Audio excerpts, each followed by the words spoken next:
Dear student, welcome to the lecture our group. आज हम exercise number 1.10 जो है क्लास 8 की न्यू बुक की वो सॉल्व करने जा रहे हैं। तो इसमें सोल्यूशन मैंने पहले से ही किया हुआ है, जस्ट मैं आपको समझाऊंगा ताकि हमारा टाइम जो है वो कम से कम यूज़ हो।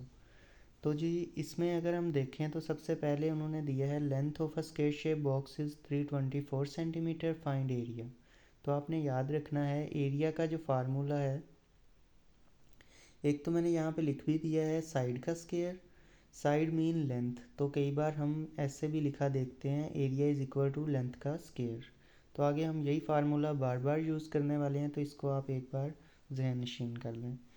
तो एरिया जो है वो लेंथ का स्क्वायर है, इस वजह से हमने लेंथ इसकी 324 है, यहाँ पे 324 का स्क्वायर ले लिया। Square mean multiply by itself. तो 324 जो है उसको जब हम मल्टीप्लाई करेंगे 324 के ही साथ, तो हमारा जो आंसर आएगा वो इक्वल होगा टू दिस नंबर। तो ये वाला नंबर हमारा आंसर आ गया। और एक चीज़ जो इसमें आपने हमेशा याद रखनी है कि जब हम लेंथ से एरिया निकालते हैं तो एरिया हमेशा स्क्वायर में आता है। यूनिट के ऊपर आपने स्क्वायर लाजमी लगाना है। जैसे यहाँ पे सेंटीमीटर दिया गया है, इसको मैं ज़रा रिमूव कर लेता हूँ। यहाँ पे देखें, यहाँ पे सेंटीमीटर है, तो एरिया जब निकाला है लेंथ से तो सेंटीमीटर स्क्वायर हो गया। लेट से यहाँ पे मीटर होता तो मीटर स्क्वायर बन जाता है। एरिया में यूनिट ज़रूरी लगाने हैं वरना नंबर कटते हैं। अब हम अगले क्वेश्चन की तरफ चलते हैं। उसमें क्या पूछा गया है, क्वेश्चन नंबर 2 है जी। इसमें पूछा गया है the length of a square shape field is 36 metre और find the area of a square shape field. Again हमारे पास एरिया का जो है वो क्या फार्मूला है, area is equal to length का स्क्वायर। तो यहाँ पे हमने लेंथ जो है 36 थी, उसका स्क्वायर ले लिया। जब स्क्वायर लेंगे तो आंसर आ जाएगा 12,096 मीटर स्क्वायर। अब यहाँ पे देखें, यहाँ मीटर था तो हमने मीटर स्क्वायर में एरिया निकाला है। तो एरिया हमेशा जो है वो स्क्वायर में निकलेगा, ये आपने याद रखना है। अब हम नेक्स्ट क्वेश्चन पे चलते हैं। उसमें देखते हैं जी क्या पूछा गया है जी। तो क्वेश्चन नंबर 3 है। इसमें पूछा गया the length of a square shape lawn is 250 metre, find area of, also calculate cost of growing grass at 75 per square metre. तो इसमें हमने दो काम करने हैं बेसिकली। पहला तो वही है जो हम पहले भी करते आ रहे हैं कि लेंथ दी हुई है, उससे हमने एरिया फाइंड आउट करना है। तो लेंथ, जब एरिया जो है उसका हमें फार्मूला याद है, area is equal to L का स्क्वायर। तो वो वाले फार्मूले के मुताबिक हमने जब लेंथ जो थी उसका स्क्वायर लिया तो हमारे पास ये एरिया निकल आया। अगेन जो लेंथ थी वो मीटर में थी, एरिया जो है वो मीटर स्क्वायर में निकला। अब हमने जो है कॉस्ट का फार्मूला लगाना है, ये भी आपको याद करना पड़ेगा, बहुत इंपॉर्टेंट फार्मूला है, ठीक है। इसको भी अच्छे से आप जो है वो याद कर लीजिए ताकि कोई जो है वो मुश्किल ना हो। तो अब इसमें देखें, कॉस्ट के फार्मूले में क्या होता है, cost is equal to area multiply by rate. तो एरिया तो अभी हमने ये फाइंड आउट किया है और रेट इन्होंने हमें यहाँ पे बताया हुआ है। तो एरिया की जगह हमने एरिया पुट किया और रेट की जगह हमने यहाँ पे 75 पुट कर दिया, दोनों को मल्टीप्लाई करवाया, तो ये हमारे पास आंसर आ गया। तो इस तरह से ये क्वेश्चन होगा। आई होप सो आपको समझ लग गई होगी। अब हम चलते हैं नेक्स्ट क्वेश्चन की तरफ।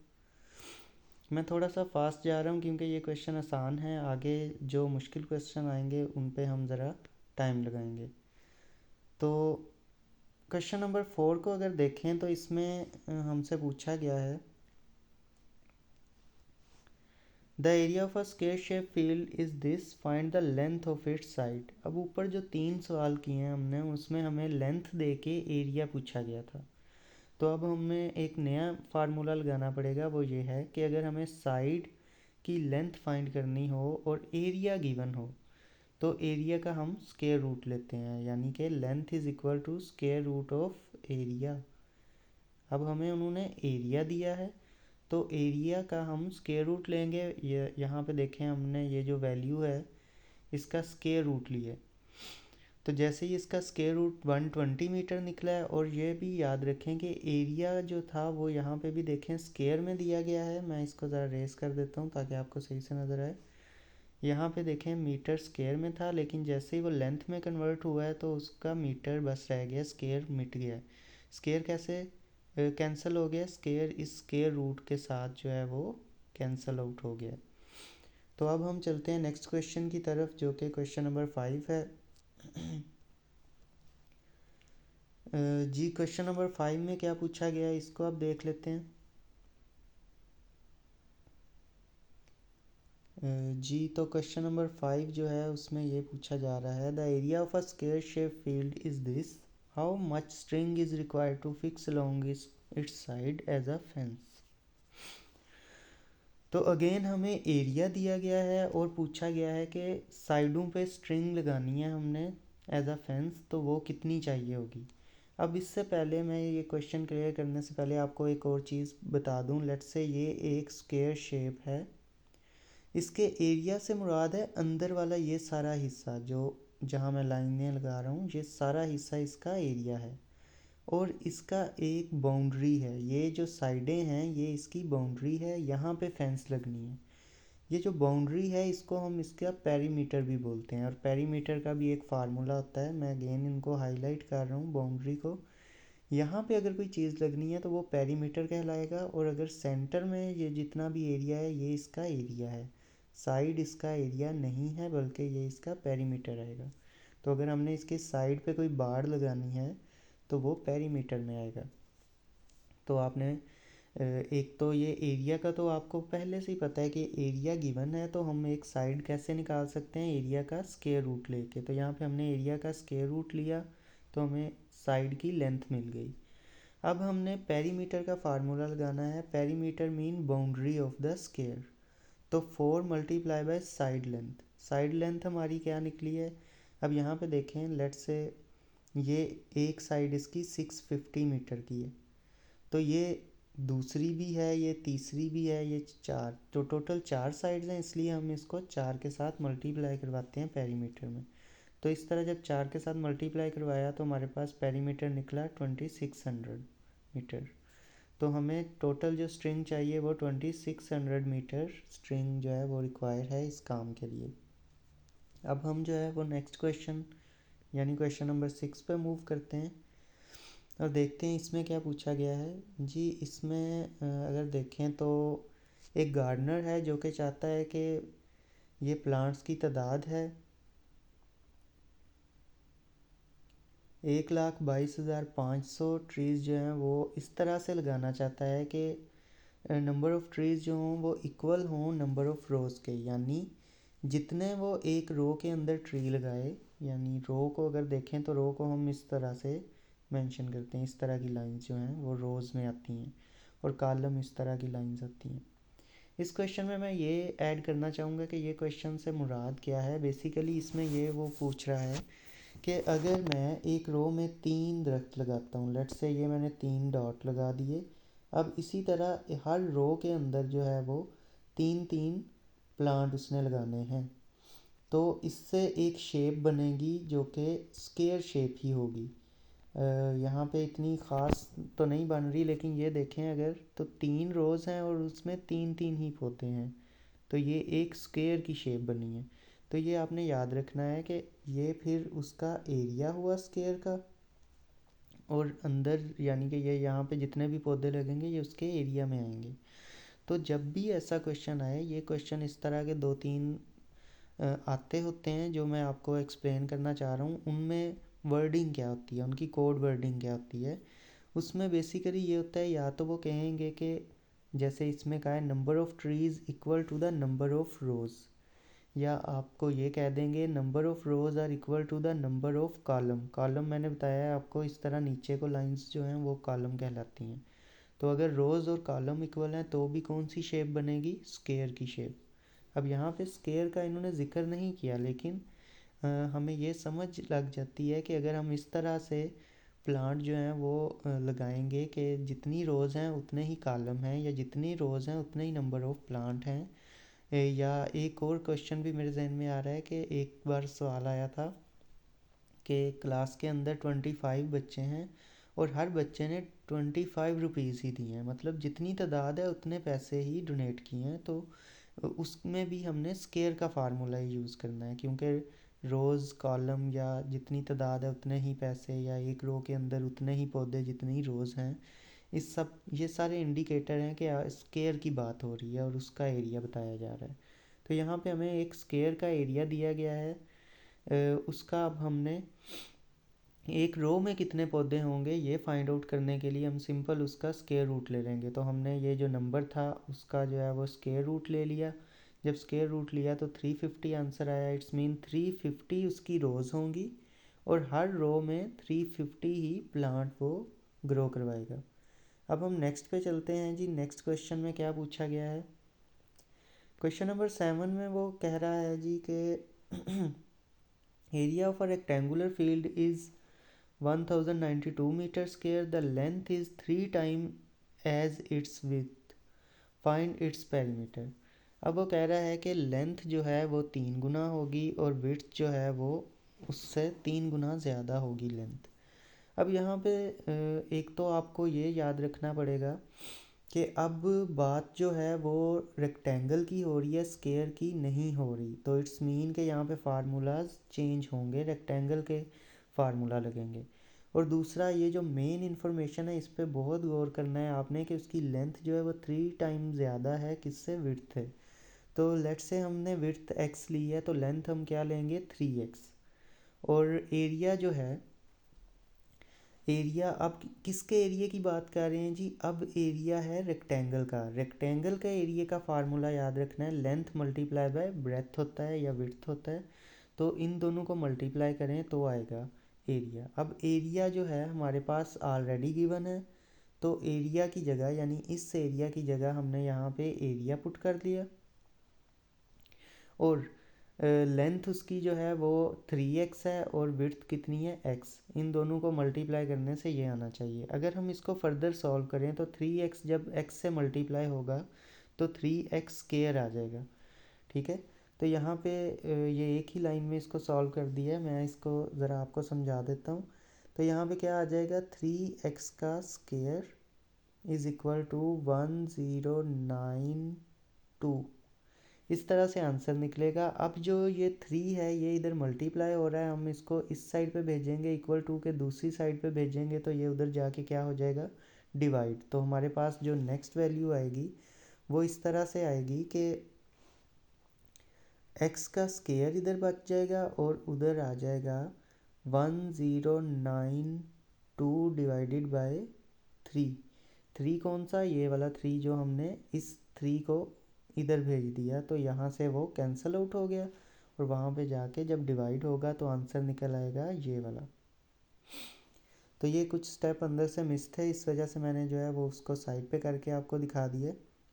तो अब हम एक्स पे स्क्वायर है और उस साइड पे स्क्वायर नहीं है तो हम सिंपल स्क्वायर रूट ले लेंगे दोनों साइड का।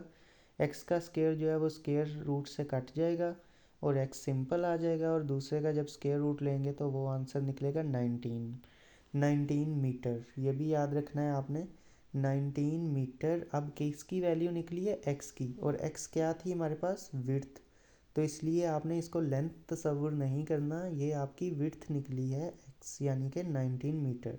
अब उससे अगर हमने लेंथ निकालनी है तो इट्स मीन के जो एक्स की वैल्यू निकली है उसे हमने 3 से मल्टीप्लाई करना है। तो यहाँ पे हमने लेंथ निकालने के लिए 3x थी ना लेंथ, तो 3 लिखा ये वाला और x हमारा क्या निकला है 19, तो 19 से उसे इसलिए मल्टीप्लाई करवाया है यहाँ पे। तो यहाँ आप देख सकते हैं 3 को 19 से मल्टीप्लाई करवाया तो 57 आंसर निकला। अब हमने पेरीमीटर का फार्मूला लगाना है। पहले जो पेरीमीटर का हम फार्मूला लगाते रहे हैं वो 4 मल्टीप्लाई बाय एल था, वो किसके लिए था, स्क्वायर के लिए। अब यहाँ पे अगेन मैं आपको याद करवा दूँ कि रेक्टेंगल की बात हो रही है तो रेक्टेंगल के पेरीमीटर का फार्मूला भी अब आपको याद करना पड़ेगा। वो क्या है जी, perimeter is equal to 2 multiply by length plus width. Length plus breadth भी कहीं लिखा होता है तो 2 है और into length plus breadth. Length plus breadth जो है हमें पता चल गए हैं। लेंथ हमारी जो है वो 57 है और ब्रेथ हमारी जो है यहाँ पे देख लें विड्थ जो है वो 19 है। तो हम इन दोनों को प्लस करके फिर 2 से मल्टीप्लाई करेंगे। ये याद रखिएगा, पहले ब्रैकेट को सॉल्व करते हैं तो पहले इन दोनों को हम प्लस करेंगे फिर 2 से मल्टीप्लाई करेंगे तो 152 मीटर जो उसका पेरीमीटर आएगा। ठीक है। तो पेरीमीटर क्या है, अगेन मैं बता दूं, बाउंड्री को पेरीमीटर कहते हैं। अगर ये रेक्टेंगल है तो इसकी ये जो साइड्स आपको नज़र आ रही हैं, ये जो लाइंस हैं साइड पे, ये इसकी बाउंड्री है, इसको हम पेरीमीटर बोलते हैं। अब हम चलते हैं नेक्स्ट क्वेश्चन की तरफ, जो कि क्वेश्चन नंबर 8 है जी। तो क्वेश्चन नंबर 8 को देखते हैं कि इसमें हमसे क्या पूछा गया है जी। क्वेश्चन नंबर 8 में जो है अगेन एक रेक्टेंगुलर फील्ड का ही जिक्र किया गया है। ये क्वेश्चन बहुत हद तक मिलता है। मैं तो आपको सजेस्ट करूँगा, अगर आपको क्वेश्चन 7 की समझ लगी है तो 8 को खुद करके देखें। जस्ट एक वैल्यू जो है इसमें चेंज करनी है मेन, और वो क्या है मैं बता देता हूँ जी। यहाँ पे देखें, रेक्टेंगुलर फील्ड का एरिया बताया हुआ है, ये पिछले क्वेश्चन में भी बताया था। लेंथ जो है वो ट्वाइस है देन इट्स विड्थ। अब यहाँ पे लेंथ जो है ट्वाइस है, पिछले क्वेश्चन में लेंथ जो थी वो 3 टाइम थी, इसमें ट्वाइस है, तो इसमें 2x लगेगा। विड्थ को अगर हम मैक्स कंसीडर करेंगे तो लेंथ उससे 2 गुना ज़्यादा है, 2x कंसीडर करेंगे। वही एरिया का फार्मूला लगाया, लेंथ मल्टीप्लाई बाय ब्रेथ, तो 2x जब मल्टीप्लाई हुआ 2x x से, तो आंसर आ गया 2x स्क्वायर। ठीक है, ये वाला एक स्टेप मैं यहाँ पे कर देता हूँ, उधर जल्दी में मिस हो गया। 2x स्क्वायर हमारा आ गया किसके इक्वल जी, 28,800, ठीक है, 28,800 के इक्वल। अब हमने इससे नेक्स्ट स्टेप क्या होता है कि ये 2 इधर मल्टीप्लाई हो रहा है ये वाला, तो हम इधर x स्क्वायर सिर्फ लिखेंगे, और ये वाला 2 इधर जाके 28,000 से जाके डिवाइड, 28,800 से जाके डिवाइड करवा देंगे। ये 2 इधर नीचे चला गया, ऊपर एज इट इज़ 28,800 लिखा। जब इसको डिवाइड करवाया तो हमारे पास आंसर जो आएगा, ये इससे जब कटेगा तो आंसर हमारे पास आ जाएगा 14,400। अब हमने यहाँ से आगे आपको जो है वो भी बिल्कुल पिछले क्वेश्चन की तरह ही है। अब हम यहाँ पे जो है वो एक्स स्क्वायर का स्क्वायर ख़त्म करेंगे, तो स्क्वायर ख़त्म करने के लिए आपको पता है हम स्क्वायर रूट ले लेते हैं इस साइड पे भी, और इक्वल टू के इस साइड पे भी। जो x का स्क्वायर है वो स्क्वायर रूट से कट गया, जब 14,400 का स्क्वायर रूट लिया तो वो निकला 120 मीटर। ये आप कैलकुलेटर पे कर सकते हैं। तो हमारी जो x है वो 120 मीटर के इक्वल है, और x क्या है, हमने x को विड्थ के इक्वल लिया, इट्स मीन हमारी विड्थ 120 मीटर के इक्वल है। लेंथ अगेन अभी नहीं पता, लेंथ के लिए हम क्या करेंगे, लेंथ का फार्मूला क्या है जी, 2x, तो 2 को मल्टीप्लाई हमने कर दिया x के साथ, यानी ये जो विड्थ निकली है उसके साथ, क्योंकि हमारी क्वेश्चन में भी मेंशन है कि लेंथ जो है वो 2 गुना है विड्थ से, तो जो विड्थ हमारी निकली है 120 मीटर, उससे 2 को मल्टीप्लाई किया तो हमें लेंथ भी मिल गई। तो क्वेश्चन नंबर 8 हम इस तरह से सॉल्व कर लेंगे। अब हम चलते हैं जी क्वेश्चन नंबर 9 की तरफ जी। तो क्वेश्चन नंबर 9 में क्या पूछा गया है इसको देख लेते हैं। Find the least number that when subtracted from this number result is a perfect square. तो जी इसका सॉल्यूशन करने का तरीका ये होता है, आप जो है इसका स्क्वायर रूट लें, 108,900 जो है इसका आप स्क्वायर रूट ले लें।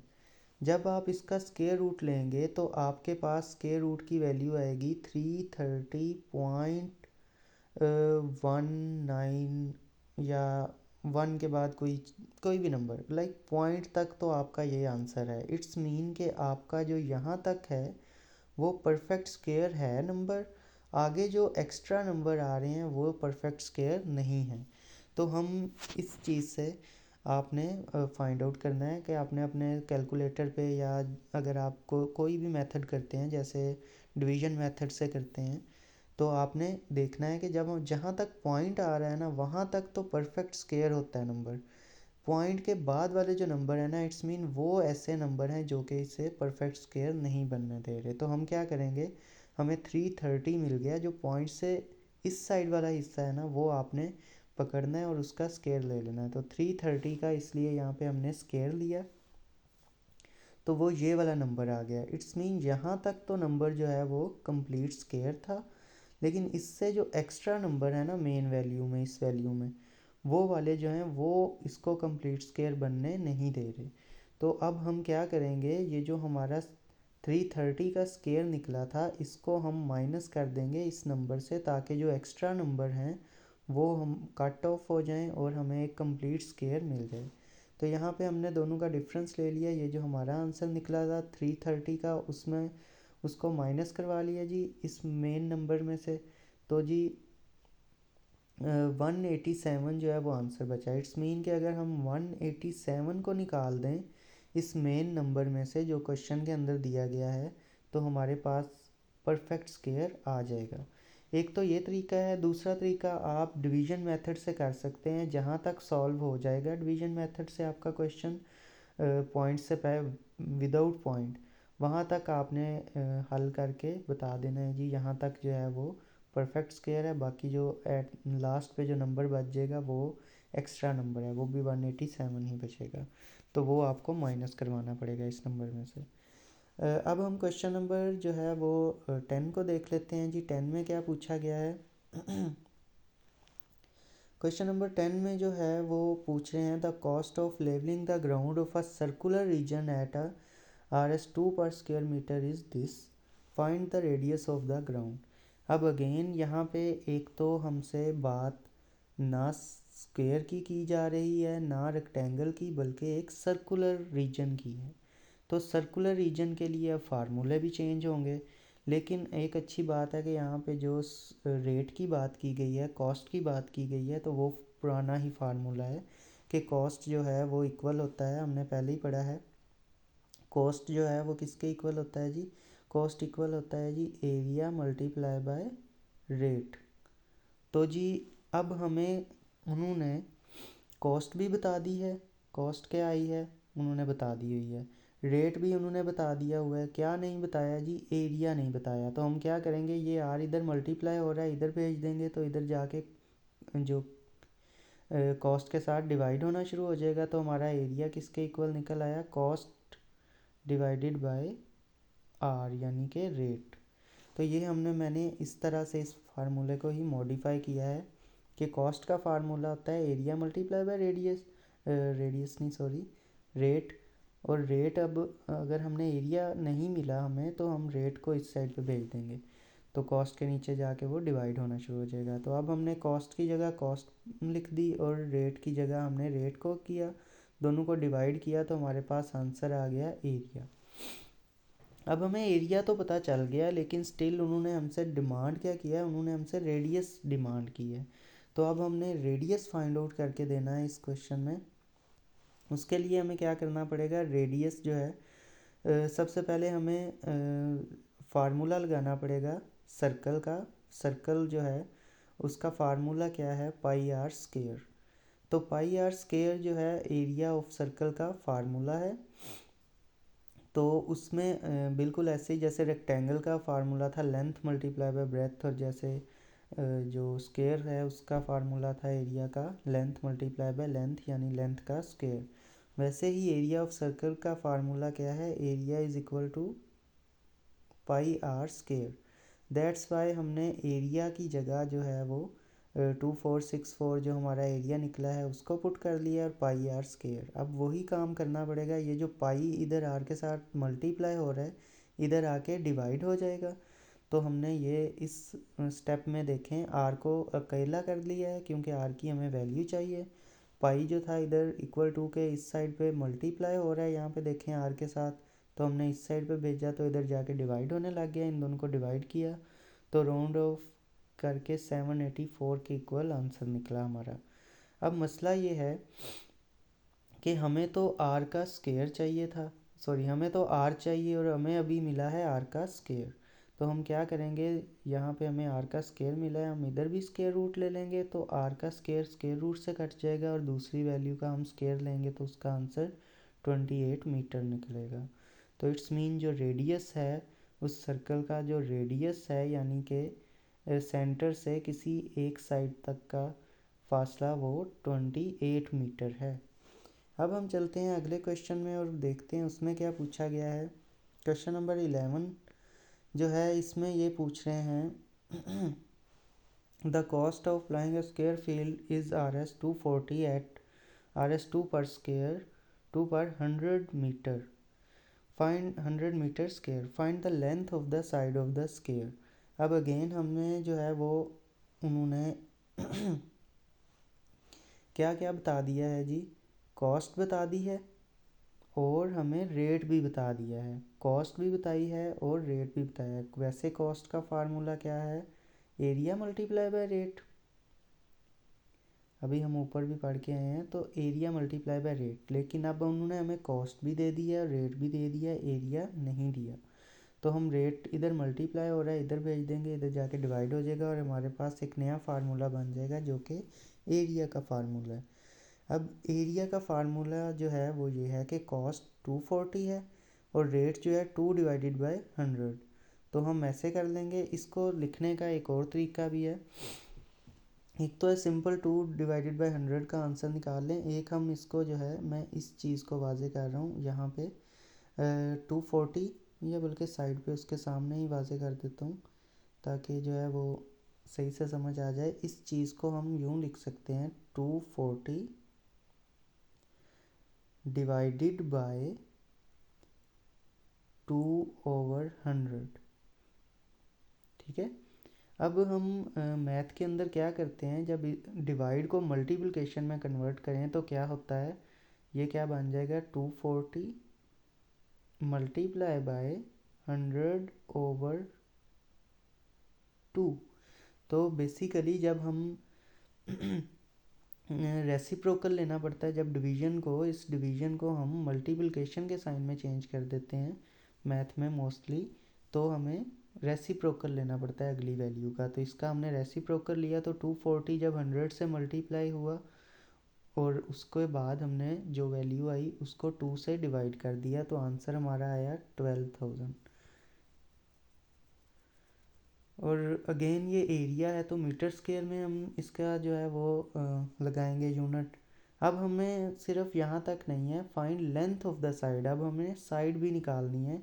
तो स्क्वायर फील्ड है, लेंथ निकालने के लिए हमें क्या करना पड़ेगा, एरिया का स्क्वायर रूट लेना पड़ेगा। तो लेंथ निकालने के लिए हमने एरिया का सिंपल स्क्वायर रूट लिया जो कि आंसर आ गया हमारे पास। अब हम चलते हैं लास्ट क्वेश्चन की तरफ और उसमें देखते हैं जी उसमें क्या डिमांड की गई है। अगर इसमें देखें, area of a square shape lawn is this, a wooden fence is to be laid around at it at Rs 50 per metre, find the cost. अब अगेन इसमें हमें स्क्वायर की बात कर दी गई है, तो स्क्वायर का हमें एरिया बताया गया है और लेंथ फाइंड करनी पड़ेगी, क्योंकि जो साइडों पे बाउंड्री पे फेंस लगानी है उसके लिए तो हमें लेंथ और पेरीमीटर पता होने चाहिए। तो हम यहाँ से जो साइड ऑफ लेंथ निकालने के लिए हमें पता है length is equal to square root of area. तो ये वाला फार्मूला लगाया तो हमें एरिया जो है ये हमें गिवन है, इसका स्क्वायर रूट लिया तो 250 मीटर निकला जो कि इक्वल है लेंथ के।